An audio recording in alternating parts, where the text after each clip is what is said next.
Shalom, que Dieu vous bénisse. Je voulais juste faire une publication pour montrer comment Dieu a créé Ève. Voilà. Non, il n'a pas créé Ève. Comment Dieu a formé Ève. On le trouve dans le Genèse 2, verset 21.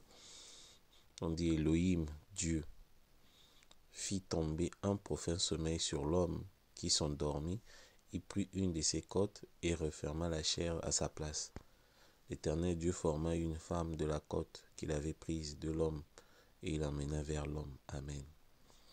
Vous savez que nous sommes dans la Genèse. La Genèse, c'est comme Apocalypse. Il faut vraiment faire attention, surtout dans les choses qui se sont passées dans le jardin d'Éden.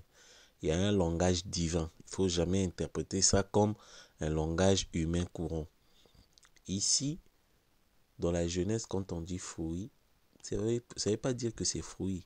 Exactement quand on dit côte, ça ne veut pas dire que non, c'est la côte là, avec les os là qu'on a fabriqué. Et il y en a même qui disent que non, quand Dieu a soutiré la côte d'Adam, et l'homme aujourd'hui a moins de côtes que Ève, que la femme. Mais c'est complètement faux. C'est complètement. L'homme a le même nombre de côtes que la femme. 24 côtes, 12 paires de chaque. Vous voyez. Maintenant, nous allons rentrer en profondeur. Quand Dieu a créé Adam, quand il a créé Adam avec la terre, Ève était dans Adam. Ça veut dire que dans Adam, il y avait aussi l'esprit de Ève et le corps de Ève dans Adam. Voilà. Mais le problème, il fallait maintenant le soutirer, le sortir dans le corps de Ève. C'est là où Dieu est magnifique. Qu'est-ce qu'il a fait?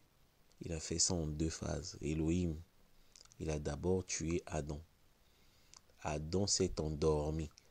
Dor là, ça veut dire la mort. Vous voyez les termes de la Genèse. Voilà.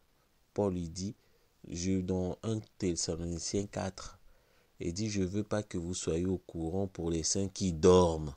C'est la mort physique. Et quand Adam, Dieu a tué Adam, la première des choses, il a sorti l'esprit de Ève, puisque Adam avait deux esprits, esprit mâle et esprit femelle, dans lui. Il a sorti cet esprit femelle-là. Maintenant, ça c'est l'esprit. Mais il manquait un truc, le corps. Qu'est-ce que Dieu a fait? Il a percé Adam sur le côté. Il n'a pas sorti la côte, il n'a pas sorti l'os, il a sorti le sang et l'eau. Avec le sang et l'eau, il a formé le corps de Ève. Voilà ce qui s'est passé. Mais qu'est-ce qui me fait dire ça? Sauf que la Bible s'interprète elle-même. Ce ne sont pas des imaginations. Donc il faut prendre un verset de la Bible pour expliquer la Bible. On ne dit pas non, ça veut dire non. Tu prends un verset de la Bible et tu expliques la Bible. Voilà. La parole de Dieu s'explique elle-même. Qu'est-ce qui m'a fait dire ça? Si nous prenons la parole. Jésus-Christ. Prenons la Bible. Jésus-Christ est le second Adam. Paul le dit dans 1 Corinthiens 15. Sur la croix, on a vu les deux phases. Ce qui s'est passé dans le jardin d'Éden pour sortir Ève. On a vu ça en Jésus-Christ. Et Dieu a utilisé Jésus-Christ pour sortir sa femme, l'Église. La première des choses sur la croix, l'Esprit. Luc 23, 46. Jésus s'écria d'une voix forte, Père, je remets mon esprit entre tes mains. Et en disant ces paroles, il expira. Amen. L'esprit de Jésus est sorti de Jésus.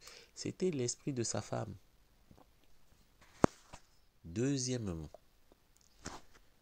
pour former le corps de Christ, qui est la femme, qui est l'Église, Dieu a percé Jésus sur le côté. Jésus devait être percé sur le côté comme Adam, et que l'eau, le sang et l'eau devaient sortir pour former le corps, puisque l'esprit était déjà sorti. Il manquait le corps, qui est l'Église, qui est sorti sur le côté de Jésus, qui était composé de l'eau et du sang. C'est avec ça qu'il a formé son église. Il a fait sortir l'esprit. En même temps, il a fait sortir l'eau, le sang et l'eau pour former le corps. Voilà. Donc, j'ai vu, comme Jésus était le type d'Adam, la même manière que Dieu a fait sur Jésus-Christ de la croix, c'est ce qui m'a permis de comprendre comment Dieu avait formé Ève dans le jardin d'Éden. Et les types ne faillissent jamais. Voilà. La prochaine fois, je parlerai de l'arbre de vie. Et je vais vous montrer l'arbre de vie en photo aujourd'hui, actuellement comme c'était dans le jardin d'Éden. Que la gloire, l'honneur vienne à William Branham.